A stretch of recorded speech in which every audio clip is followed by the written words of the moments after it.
mostly.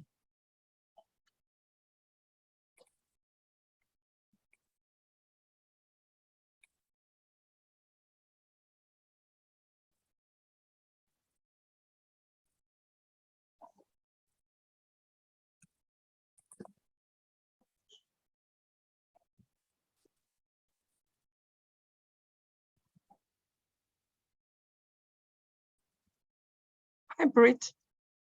How you doing? Hi, Brie.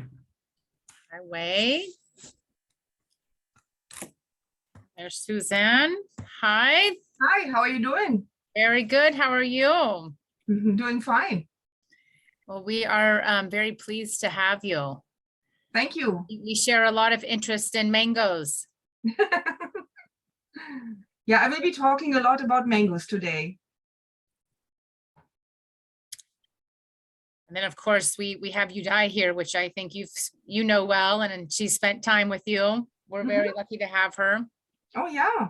Yeah, Dr. Susanne's lab, when I was in undergrad, there's like a whole wall. It's all mangoes. And I remember like people carry mangoes every week. Yes. You know, currently we are processing the pulp. So we are ordering pasteurized pulp instead of fresh cutting. Oh, It is much faster, but Yeah, it is not as good. It's really not as good. You know, I don't know, quality. mhm. So you're processing it mechanically? Is that what you mean? What did you say now? Yes, so the mangoes for our studies, we used to bring in, I mean, really thousands of them, and then we let them mature to a certain level, and then we would process them, like have a processing line, Yeah. and we would process them into frozen cubes. Yes. And that's what we are using in our studies. Just for this last study, we said, well, let's get with a really good distributor and get right, you know, the correct maturity of pulp that's pasteurized. And now we are just pumping it into portion size containers, which is a bit easier. Oh, very nice. Okay. So they're not cubed anymore, or they're pureed then? Yes, right now at least. I don't know what we're going to do for our next study. Oh, that's nice. That's really nice. That would really require a big batch. Yeah. I would think anyway. It's hard to get some of these companies to do the size, you know, the quantities that we need for our studies. They say, oh yeah, that's too small. So Right. That's nice that you found somebody. Well, I mean, the pulp, no, we found somebody for the pulp to do it. I mean, to pasteurize it, because that is already imported anyhow. The cubed mangoes that are sold in the US market, they are mostly immature. They're at a maturity level of, I mean, 3, maybe, if you're lucky. And to really convert all the starch into sugars and have a fully mature matrix, it needs to be maturity level 4 or 5. And we couldn't get this. And no, we also could not get anybody to do that for us. Gotcha. Yeah. Yeah. The mango studies that we've done, I think we had one time we got somebody to cut them for us. But that was it. That was the best we could do. Should we start right now? Or I don't know what time it is. Yeah, so the way this usually works is that people are coming from classes or from lunch or from wherever, so it takes a little bit to get them here, but they do make it eventually. But yeah, Udai, why don't you go ahead? Yeah. Hello, everybody. I'm so glad today we have Dr. Susanne Talcott here for our guest speaker. She got her PhD in nutrition from University of Florida and joined Texas A&M University in 2008. I worked in her lab during my undergrad, and here today we have her talk about anti-inflammatory interaction of tanning with the gut microbiome.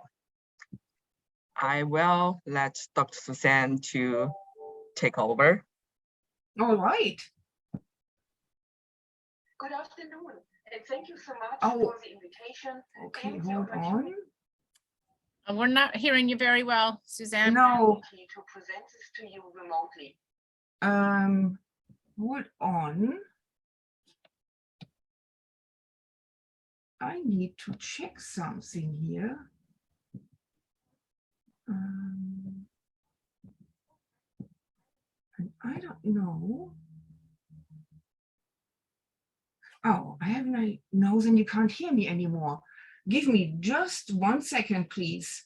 I ran into a little. Yeah, take your time. No worries. Do I have to stop sharing?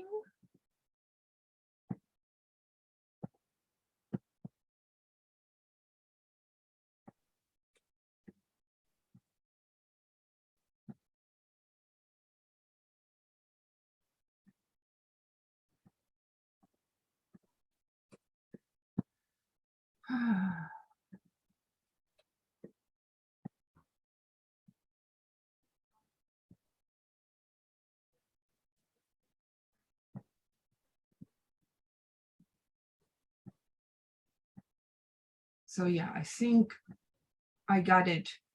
My slides had a recording on it.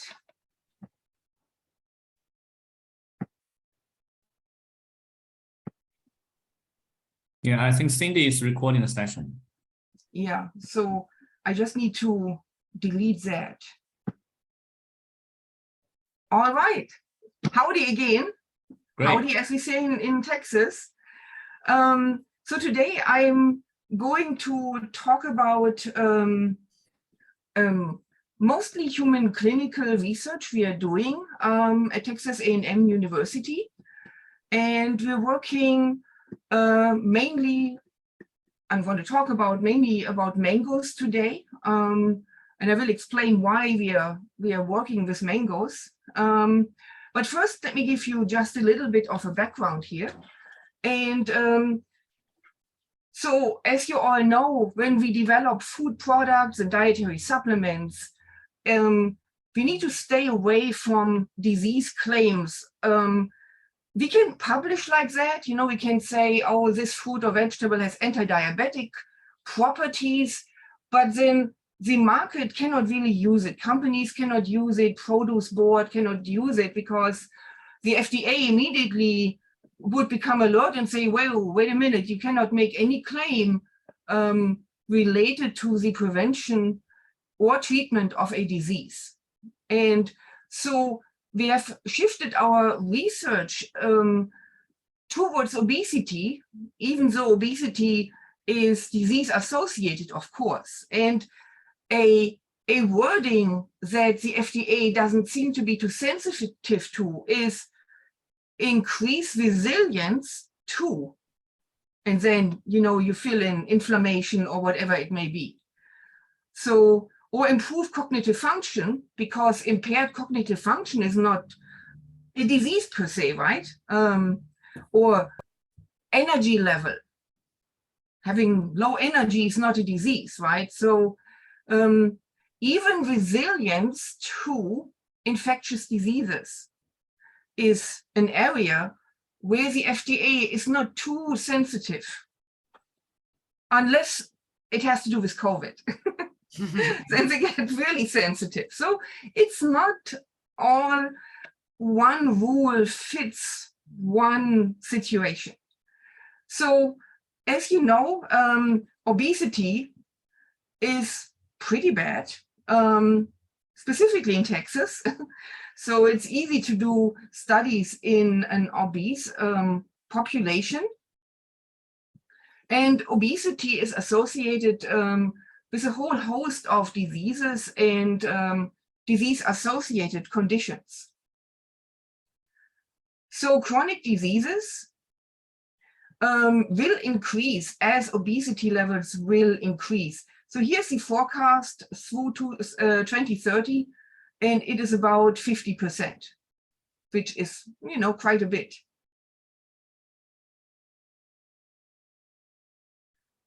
So let's look at adipose tissue. What's wrong with adipose tissue, right? I mean, it's just a storage at first glance where we store excess fat. So why is this a problem? So one problem comes from an increased nutrient flux, you know, so too much sugar, eating too much, it needs to get converted into fat, and our body turns less insulin sensitive, so it cannot really respond that well anymore to sugar levels.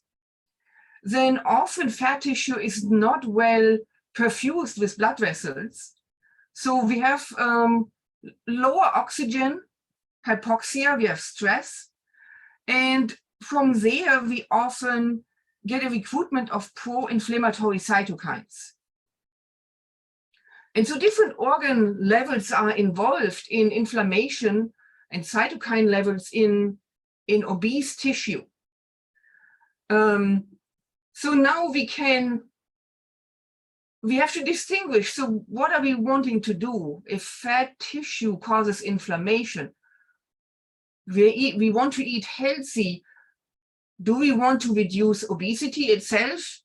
Do we want to reduce obesity-associated inflammation? So what are we targeting? And it's not always the same. So with increased weight gain, adipose tissue inflammation runs rampant, and we have immune cell recruitment.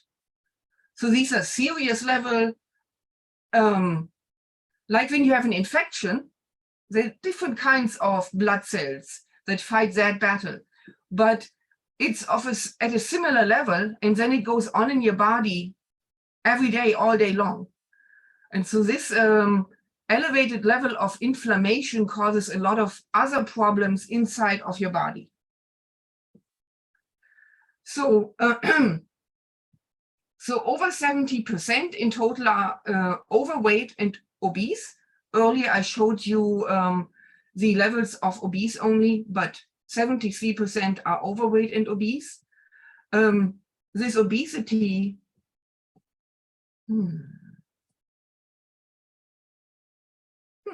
it just won't let me, here we go.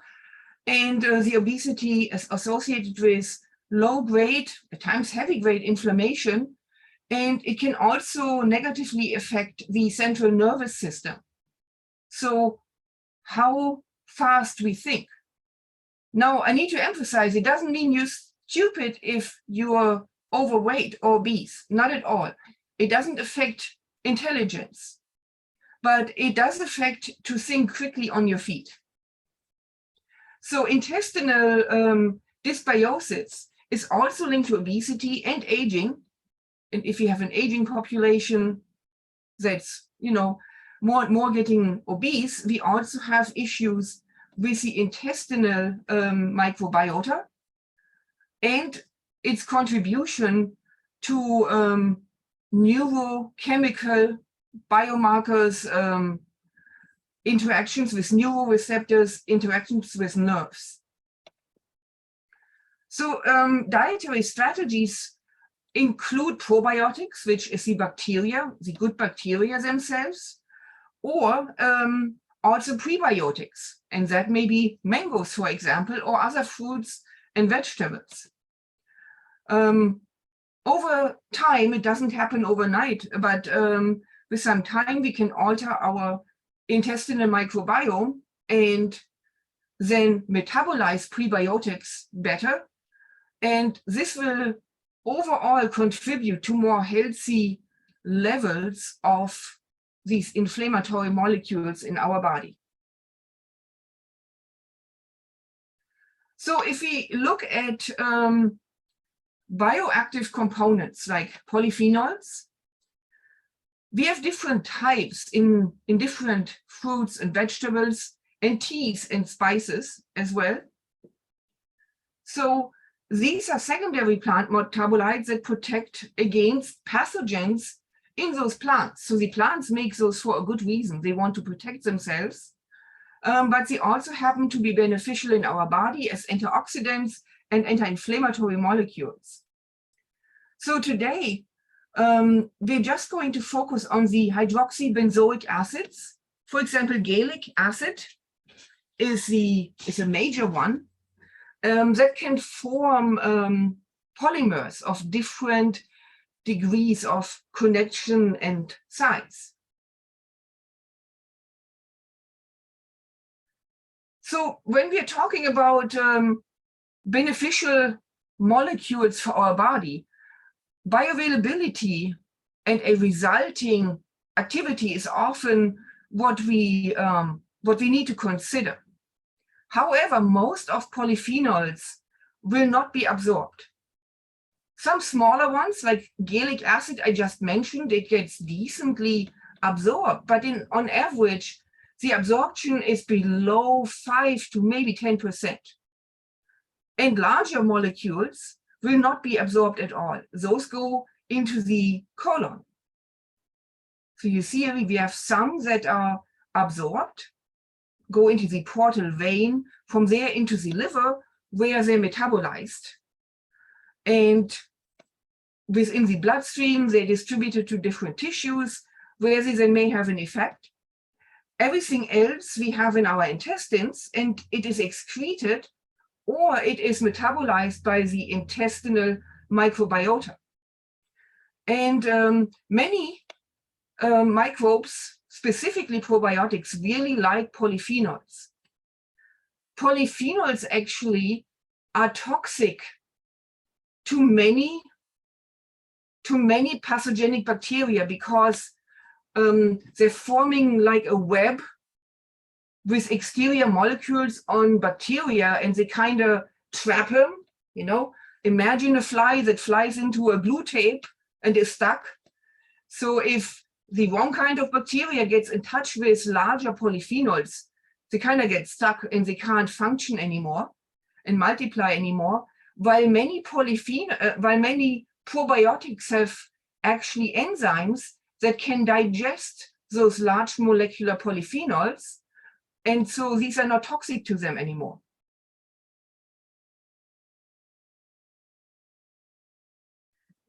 So here we have an overview of the galotannins again. Lactobacillus plantarum, which you may know is a lactobacillus that's often used in research as a go-to organism. And we found that this lactobacillus and other probiotics have two enzymes that digest large galotannins into smaller molecules that are absorbable and that have anti-inflammatory properties. And those are gallic acid and pyrogalol. And here's the reason on this slide why I wanted to do these studies with mango. And that is mango contains over 90% in galotannins and derivatives, and these molecules only utilize 2 bacterial enzymes to be digested, and humans don't have those enzymes. So we can do human clinical studies and fairly well observe whether, you know, our treatments work, whether our bioavailability increases, decreases. So it really helps. Many other polyphenols, we have not even identified which bacteria are capable of digesting those, and we have not identified in many cases at least which enzymes we even need. For galotannins, this has been already investigated, and so it is a good start to look at human clinical studies. So here are some of the bacteria that will metabolize these galotannins. And those are probiotic strains. So if we look here then at what do these polyphenols do? And here we can see that there are several mechanisms that we have investigated in cell culture studies and some in animal studies, where we see that adipogenesis, so building fat tissue, is decreased. Thermogenesis is increased, so the ability for fat tissue to generate heat. Glucose uptake is increased, inflammation is decreased, and the microbiome gets normalized to more normal levels that we find in a healthy, lean person. So overall, mango polyphenols, we found, can be effective against obesity-associated inflammation and other conditions. So initially, and we were asking, well, is it an extract? Should we use the mango pulp? Which polyphenols are responsible? And what is the role of the microbiota?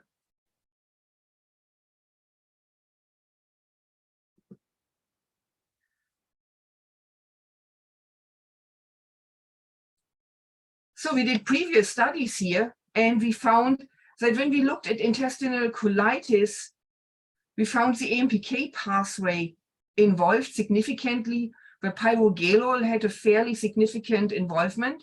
And if you remember, pyrogalol is the decarboxylated metabolite of gallic acid.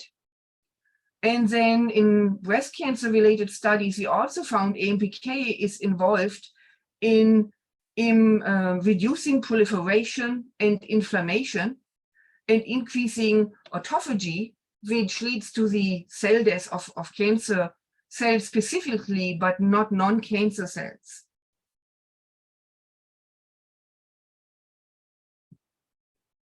So here's an overview, what we are interested in investigating, and we see human clinical trials with lean and obese individuals, correlation to pharmacokinetics, and we're going to see examples of that. We have mechanistic cell culture studies, where we are investigating molecular mechanisms, and we have done a small study with notobiotic animals, where we look at what if animals don't have any microbiome at all. How does this still work?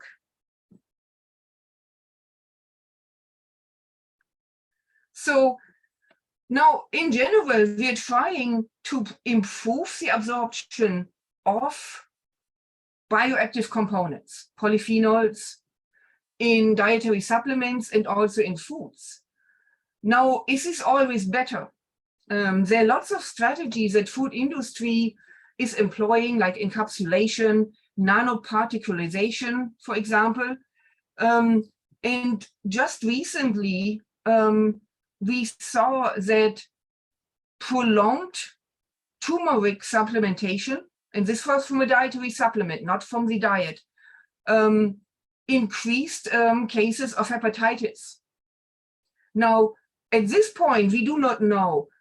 Maybe there was something in that turmeric product that was not supposed to be in there. Maybe there were absorption enhancing components in there that would cause, like, too high levels taken every day may lead to hepatitis. But at this point, it is just like a speculation. It seems that high level of intake of curcumin in the Indian diet, for example, or Malaysian diet, doesn't cause hepatitis. And those levels are in part really high, I mean, over years, and here we're talking weeks. So I'm wondering what we will learn, what happens to this. But I'm showing you this because this is something we have to be aware of, because at times we get overly zealous with wanting to improve absorption of something, and more is better, higher levels. But if you go too far, it may backfire. So in vitro studies, and I'm just going to show you this quickly, we have been differentiating adipocytes, and we have been, and that goes over several weeks, and we were looking at, do these white adipocytes turn into brown adipocytes? Maybe you have heard of brown and white fat tissue. Your regular obesity-related fat tissue is white, and it's for storage. It barely does any thermogenesis because it wants to conserve energy, right, for bad times. So brown fat tissue, in contrast, is able to generate energy and help with lower temperatures. And it looks like you are needing a lot of that in Chicago these days. So, and we were looking, well, can the consumption of mango potentially shift white tissue into brown or beige, kind of in between brown and white, fat tissue?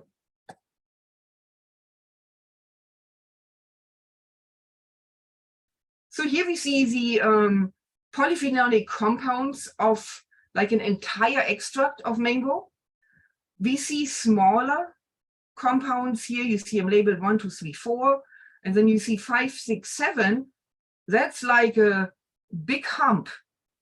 And in this chromatogram, it's because those are all different sizes of polymers, oligomers and polymers that we are finding. So the majority that we're finding in a mango extract consists of large polymers, and a portion of it is gallic acid and other related compounds. So here you can see, and I wish I could see it too. Give me just a minute, because the Zoom window is covering up the top of my slide here. So here we see that we see biomarkers here for adipogenesis. So those are molecules that increase fat storage in our body. And we have been using Mg and Pg, so gallic acid and pyrogalol. And as we increase the concentrations of those in our cell culture, we see in general a decrease in molecules that are associated with fat storage. So, and you see this here in the overview picture. If you're not familiar with these molecules, don't worry about it really. Just look at this picture here below with the yellow arrows. It shows you a name of molecules and then whether it is up or down regulated. And in total, it resulted in reducing adipogenesis. So we did the very same. We looked at molecules that are responsible for thermogenesis. And you see here that when we add mango polyphenols to our cell culture, we have an increase in thermogenesis. So both are counteracting just a little bit against fat storage. Now, let's do a real quick translational quick check. Do you think that people eating mangoes 3 a day would now start losing weight just because of it?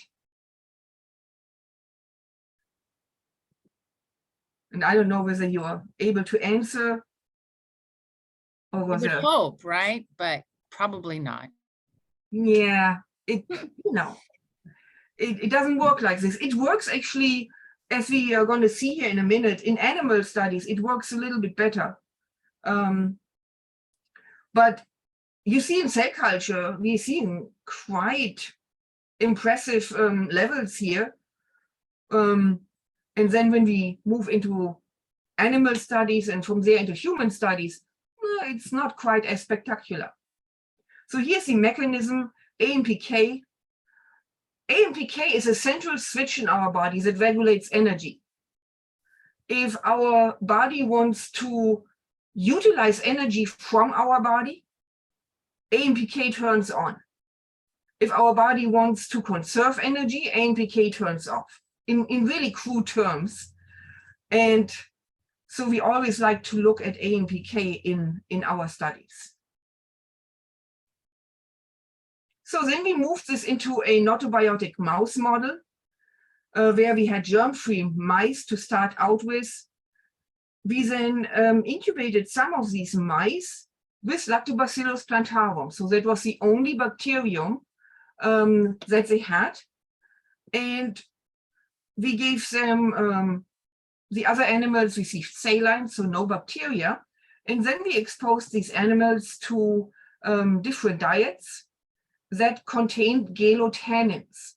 So the larger molecular molecules that are not easily absorbed. And the question is, well, if we give Lactobacillus plantarum, will these mice benefit more from potentially generating these smaller molecules?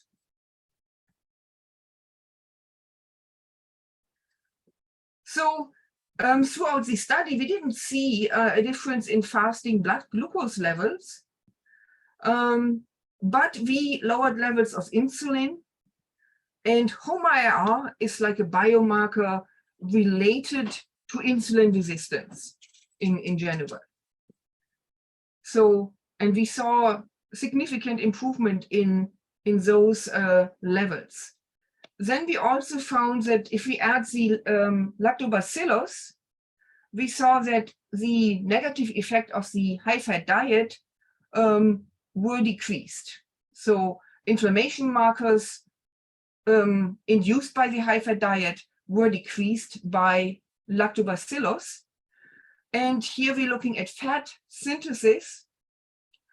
And we see that the addition of the galotannins showed a little bit improvement. And then when we add the lactobacillus to it, we even see more improvement. And so here we see this again in an overview and see some of the same molecules that we saw in our cell culture studies, where they decrease lipogenesis and improve thermogenesis. So overall, that was, fairly good news, even though, again, a little reality check, these not-abiotic mice are not the healthiest to begin with. So they're a little bit puny, just because they don't have a microbiome.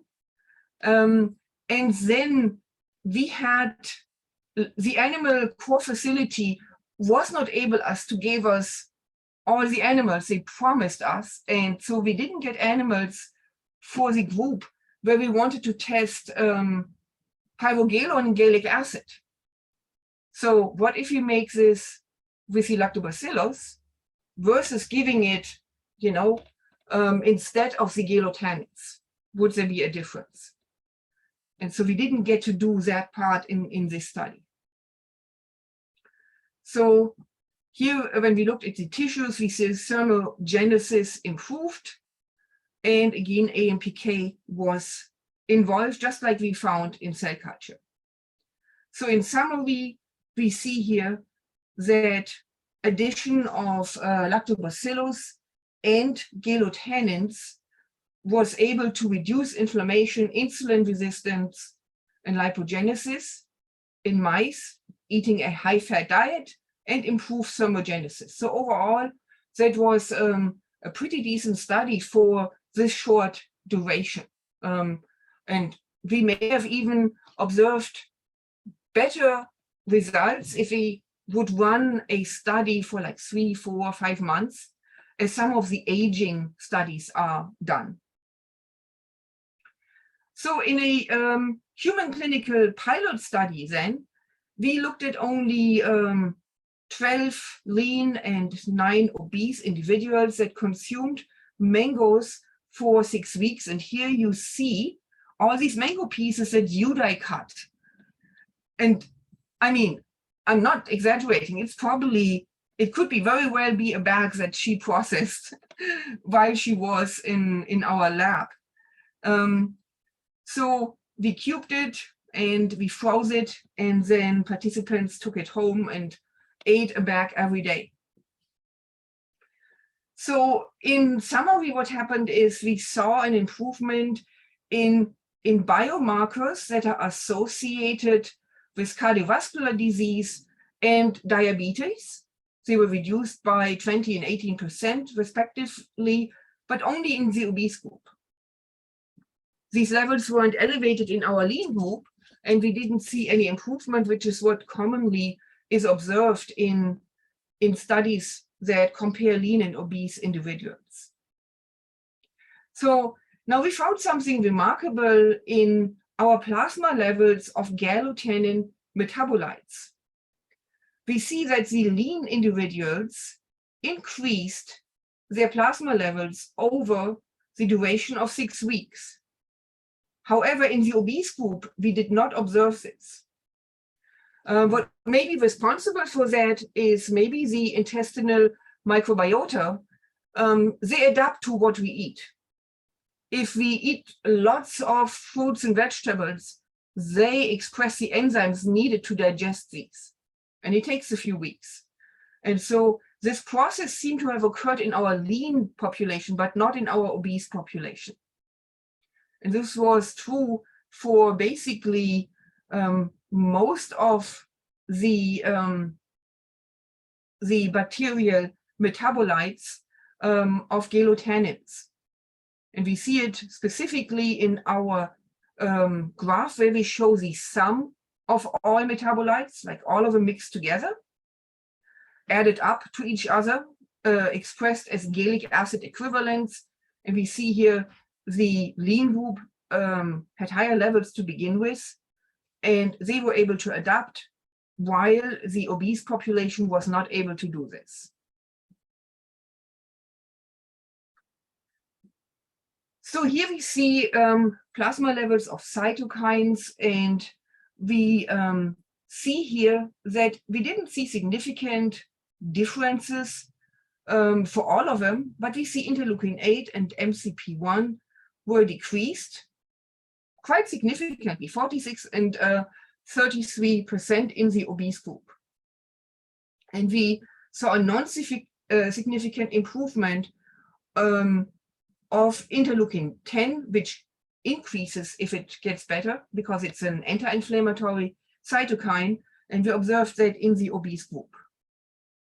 So when we correlated BMI, for example, to the sum of metabolites, we found that the heavier a person was, the larger the BMI, the less of these metabolites they had in their plasma. And so the total metabolites were decreased with BMI, and also specific ones.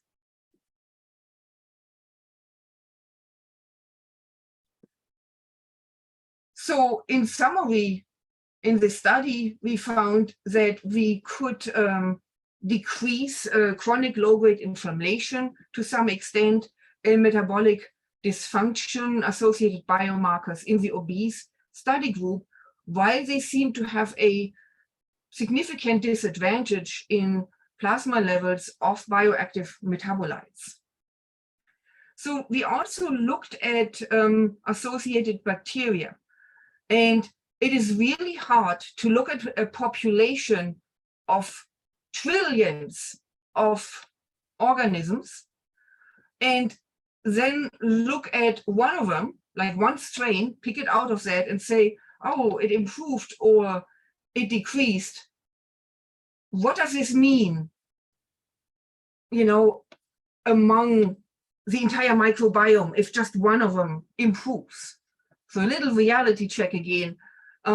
Yes, we saw some changes in individual strains, but in the end, how much does that mean for the entire microbiome? How many strains do we need to improve to see a significant effect on health?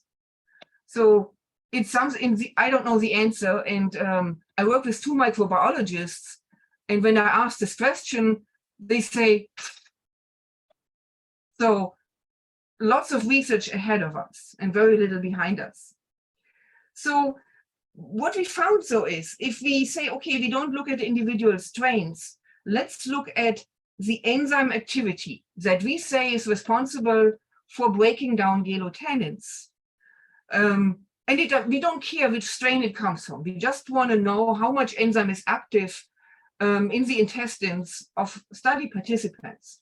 And there we found that we indeed see an improvement. We didn't see it in the bacterial strains that much. We didn't see it in levels of metabolites, but we saw we have this enzyme activity increased. Not significantly at 0.05, but still increased. And we see that interleukin 10 is associated with an improvement in this enzyme, and also in our study, the presence of Lactococcus lacti that happens to be an interleukin 10 improving organism is increased in our obese population after 6 weeks. So it may have something to do with it. So we also looked at obesity-associated bacteria, and we found that those were not significantly decreased, but we saw a trend of reduction. And those bacteria where we saw the reduction, those happen to be LPS producer. LPS is a molecule that induces inflammation in our intestines and also in our body. So we looked at short-chain fatty acids as well. Those are molecules that are produced by probiotic bacteria and that are used as food for our intestinal cells. And so the more probiotics we have, the more of this food for our cells we can make. And then our intestines are doing better compared to when we don't have these molecules. And we saw some improvement for 2 of those. And you see here the p-values. But we only saw this in the lean population, not in the obese population. So in summary, the obese population showed lower numbers of tenase-producing microbiota and higher levels of the obesity-associated bacteria. And the difference in mango metabolism seems to be related to the intestinal microbiome composition. So we said, well, if it seems that obese individuals, they are responding a little bit to the intervention with mangoes, and we are thinking that the absorption or the benefit is related to being able to cleave these larger molecules into smaller ones, let's just try to add some probiotics to see whether this would help, improving the benefits for our obese population. Now, the objective of this study was... Oh, and here you see that I still had a recording blip in there. So our hypothesis was, well, if you combine probiotics with mango, maybe there is some combined benefit for lean and specifically obese individuals. And again, we are seeing here that here's the probiotics that we used. It's a commercially available probiotic. And there is a mango bag that UDI processed. And here's the study design, went over 56 days, 8 weeks. and we did pharmacokinetics, we did some cognitive function testing as well, and of course, inflammatory biomarkers. So all groups received mangoes, and then half of the groups received the probiotic, and the other half received a placebo. And so let's look at the pharmacokinetics. So here we see the average of all metabolites. I showed you a similar image earlier on. And now at first glance, I was really disappointed, and I still am. We see in the lean group, yes, there is an improvement after 8 weeks. But I mean, should it, should it not be a lot more compared to what we showed you earlier, where we don't add the probiotic? And then in the obese group, here in this study, we do see an improvement.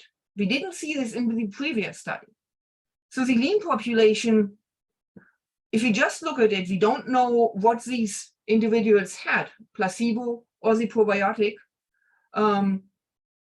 We saw some improvement in the obese group, some in the lean group after 8 weeks, but we didn't quite bring up the obese population up to the levels of the lean group. When we then take the data apart, separated based on placebo and probiotics, look at it. Placebo, probiotic. We basically don't see a difference. So that's really disappointing. Currently, we're actually still taking those data apart by who was in the lean group, who was in the obese group, compliance level of intake. They're supposed to report back how much of the probiotic did they take. And we're using the microbiome data to see, well, did they really take this probiotic? I mean, you cannot really do this because probiotics can get a hold in some individuals, so they colonize really well. In others, they don't colonize well. So just this slide alone shows us, well, it's not as easy as just adding a probiotic and then fixing everything that may be wrong with an obese microbiota. So we're seeing here pro-inflammatory cytokines. We see TNF-alpha responded fairly well. It was decreased, while the other levels did not respond very well. And again, these pictures, they have not been normalized for compliance, any other condition that may negate the effect of mango, and so forth. But then again, this is reality, right? When people buy mangoes in a store or any other fruit or vegetable, we all respond differently to it. So here is our cognitive function testing. And here we see that we saw some improvement, small improvement, yet significant, in the lean group that consumed mango. And in a backwards testing of, that's just a digit span, where you repeat numbers that somebody tells you, you repeat them back to them forward, or you have to then sort them backwards, which is a lot more difficult. Some improvement, but you see these bars here, they're not really that different from each other, even though it looks significant. And then probiotics group to placebo, if we separate them, we found some improvement in the probiotic group. But I mean, you see, it is not that significant. Here's another test, trail making test, where you sort numbers and letters in order. And we see improvement in lean and obese group, just in general, just mango with probiotic or with placebo. And then we took it apart into placebo and probiotics. We see I mean, maybe a slight advantage of the probiotics group. So here we did a spatial awareness test. And when I at the time when I started the study, I was not aware that changing the intestinal microbiome can really mess up our spatial awareness. So next time you get lost in Chicago, all you have to say is, I'm just taking a probiotic, or it's my microbiome's fault. Because a few studies have looked at this and found that there is some cognitive slowness associated with changing your microbiome. Not necessarily like to the good or bad side. Any change that you undergo with the microbiome that's a little bit larger, like taking a probiotic every day, may affect your ability to orient yourself in a 3D space. So this, you may speed up your ability to sort letters and numbers and remember, but 3D orientation seems to be a problem. And so we see that the probiotics group actually decreased the ability to improve. We see here lean and obese group, they improved from before the study to after the study, and mango may have something to do with that, but the probiotic did not do anybody a favor in this scenario. So overall, observed changes were really small. And it showed that just adding a probiotic to the mango treatment, it really didn't do the trick. So it may have benefited in some scenarios for some biomarkers, but overall, it didn't help very much. So for this reason, we're doing a currently ongoing study where we are administering mango. And this is a study where we're using the pulp. And we are adding not only a probiotic, but also a tannase. That enzyme, it cleaves all large molecular yellow tannins within seconds into absorbable molecules. And so I'm really eager to find out. The study is ongoing. The last participant will finish on December 14th. And so, yeah, I doubt with holidays coming up, we're not going to get data this year. But I'm really excited about this study to see, well, if we add the bacterial enzyme, by the way, it's commercially available. It is used in juice and tea production, for example, in the food industry. So I'm eager to see whether this it will help. So, and with that,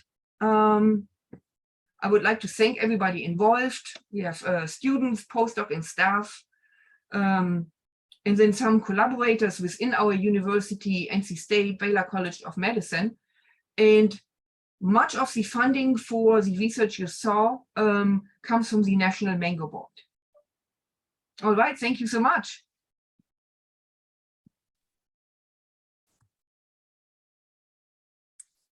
Great, thank you, Susanne. I mean, this is, yeah, an amazing body of work. Udai, can I ask a question? Yeah, go ahead. Udai is our MC today.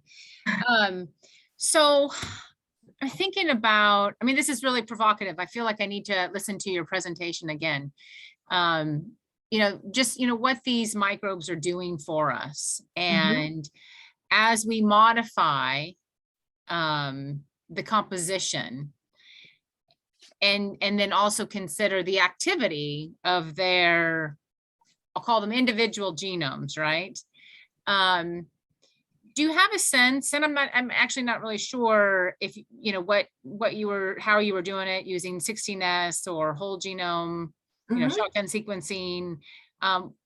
Do you have a sense of not only compositional changes, but also maybe activity changes, even if it's predicted? Yeah, so when you ask activity, do you mean the tannase? Any of the genes, right? I mean, so, I guess I'm trying to understand how much how much more do you know about what's happening in the gut microbiome beyond just who's there? Yeah, so we have not a metagenomic analysis. We only looked at specific activities in this study, and we did see individual strains. So we did 16S for that study, and then we did real-time PCR for particular strains. Okay. And we have started with shallow shotgun sequencing, which gives us just a little bit more insight. Well, and it should allow you to do some functional, Right. interrogation relative to predicted, genes that are present. Maybe not necessarily how active those genes are, but which ones are present from an abundance standpoint. Right. Yeah. Okay. Very, very, very interesting. Yeah, very informative presentation, and it's glad to see some of the results of that big study. I think when I graduated, that study didn't finish yet, and That's I'm right, glad. yes. Yeah, I'm glad you have a new study, and we are looking for the results for that. I just wondering, for those human studies, have you tried to calculate the bioavailability of those polyphenols? I know some the polymer, they are hard to absorb, but since the prebiotic are involved. Yeah, so we did this in our initial study. The very first study slides I showed, we did bioavailability over 8 hours. So then for the second study that you saw in the ongoing study, we did not do this because, again, a reality check. If you recruit participants for them to stay for 8 hours and undergo excessive blood drawing, or 12 hours, you lose more participants in dropout compared to just doing it over 2 hours. So what we did, we measured a small area under the curve over 2 hours. Okay. And those are the data you saw there. And it's just how much money are you given for this study, and how much dropout can you afford? Yeah. So there's the balance, the reality check. Well, we can really not afford what we really want to do.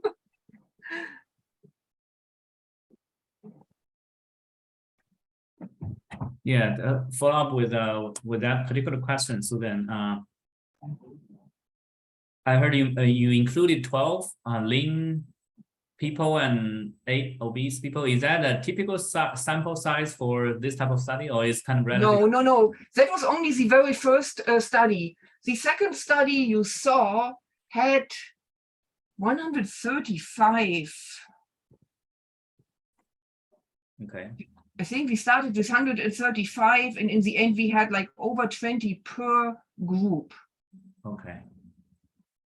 And do you also consider the factor of different kind of race insanity group, because some race population, they tend to have leaner kind of body shape. Some others may have they have different human genetics. So I don't know if that's a factor need to be considered in the study design, or is we had, so for that study where we had 135, and I'm looking, I took those slides out earlier because I didn't want to have so many slides and run over time. And so, and now you're asking about exactly that. So we had mostly Caucasian, African-American, Asian in this study, and the distribution was even between groups. We did not block for ethnicity, we blocked for age, gender, and body weight. And there we already had 3 blocking factors. And if you then add ethnicity and race to it, you have like 1 per group. But so it was an even distribution. okay? Yeah, regarding the metagenomic study, you mentioned you did some sequencing, right? That's the question I was about to ask as well. As because I'm a microbiologist by training, so I'm interested in those kind of data. So the samples were collected from the fecal samples, typically? Yes. Okay. In our human studies, we collect fecal samples. In the animal studies, though, we are collecting them anaerobically, which is better. And we are collecting from the biofilm in the intestines and a fecal sample. Okay. So, but I mean, do that with a human clinical study, we wouldn't get very far. Of course. Yeah. Yeah. Yeah, I remember at that time, like every day at 5:30 a.m. sitting in the lab to allocate the fecal sample. It's my Yes. senior years. Yes. No. Yeah, and actually, that was before COVID, right? So Yeah, we had 8, 16, or 32 participants on the same day. Oh yeah. I remember those days. Yeah, and then after COVID, I mean, with COVID, we were allowed to do 1 participant at a time. And so right now, we are back up to like maybe 8 or 10 a day. But we're just finishing up studies. So yeah, those were the days. Were the fecal samples collected at the lab or from their home? So they were collected from their home, and they were advised to put them into different media that either preserve metabolites or preserve the DNA. Okay. And we didn't do messenger RNA Yeah. in that sample, in that study. Any other questions? I think we reached to the time of 2 p.m. Well, I want to ask one quick question, just on that. Did you have any trouble with participants doing the aliquots at home in their own bathroom? No, so we actually changed all that quite a bit. Yuda remembers these big stool collectors. It's like a head. I mean, a white big plastic thing. No, what we're doing now is it's paper. You tape it left and right on the toilet seat. Yeah. And it flushes down. So people don't have to handle it. And they get a little, there's a little scoop in a little vial. Maybe, I would say 30 milliliter tubes that come with a vial and already the liquid in it. And you just take a tiny bit, put it in. You don't even have to look. And then you just whip it off the toilet seat, it flushes down. I think it helped us a lot with compliance. Interesting. Okay, yeah, I've heard of the paper hat. We haven't used them yet, but we do want to check them out. Yeah, it's actually not even a hat. Well, It's I mean, just, like a catcher, right? I mean, yeah, it's just like a flat, mhm, you know, a piece of baking paper that you tape left and right. Yeah, there are companies actually providing that service. I don't know if you heard about this Viomi company. You pay like 120 or 130 bucks to send a stool sample. They send you a kit. You collect your stool sample, put it in a tube, and send it back. In a couple of weeks, they can send you a report on your gut microbiome kind of thing. There are multiple companies doing that right now. So Yeah, that's true. Yeah. Yeah. Yeah, okay. So I was thank Dr. Susanne today for the presentation. And hope to meet you soon in person. Yeah. And if anybody watched the recording, so if they have question, I will forward that question to you. Sounds great. Thank you so much. all right. Thank you so much. Bye. Bye-bye.